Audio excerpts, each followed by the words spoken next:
T'as un ticket repas dans la trousse marron et vers la caisse. Alors ici c'est la nuit du jeu qui commence tôt, et en l'occurrence qui a commencé très tôt, elle a commencé à 11 h ce matin, et là on va aller jusqu'à l'aube si les gens ont envie qu'on aille jusqu'à l'aube. Ouais. Donc moi c'est Cédric, je suis salarié de la Clé sur la partie vie associative, la partie accompagnement des bénévoles, le tutorat des services civiques et l'organisation d'événements extérieurs comme celui-là.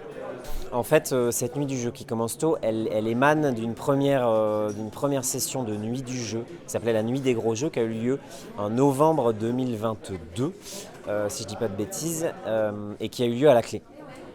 Elle-même émanant des soirées jeux mensuelles qu'on fait avec Arthur, qu'on anime ensemble, à la Clé. Voilà. Donc c'est de là que c'est parti. On a eu envie de faire une nouvelle nuit du jeu et puis c'est un peu tombé sous le sens, vu que la Clé portait le projet, que ce soit nous à la buvette. Puis aussi c'est hyper motivant pour les bénévoles d'aller bosser dans un autre endroit avec un public différent.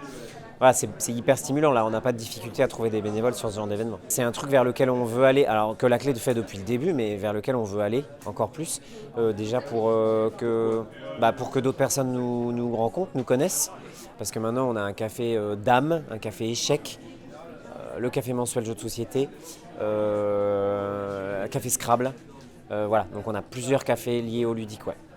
Là, on avait très envie de voir ce qui se passait pour la première édition et d'ensuite tirer des conclusions, de faire aussi un point sur l'organisation de tout ça. Ça a quand même été un gros truc à organiser, donc à voir voilà, où est-ce qu'il faut qu'on bouge et quels étaient les points forts. Et voilà.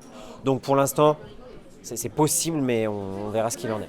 Donc tu vois, on est sur 5-6 événements par an. Cette année, il y a eu la fête des jardins sur 2-3 jours au printemps. Le cirque au Cessade en juillet, la Clé de l'été en juillet, la Clé de la rentrée début septembre, et là la nuit du jeu. Voilà. En gros, on voudrait partir sur un gros événement par saison, par exemple pour l'année prochaine. Et on a des choses vraiment chouettes qui se préparent. Là, on a fait déjà des premiers points avec les bénévoles et les équipes là-dessus. Et ça va être vraiment très cool 2024. Voilà, petit teaser.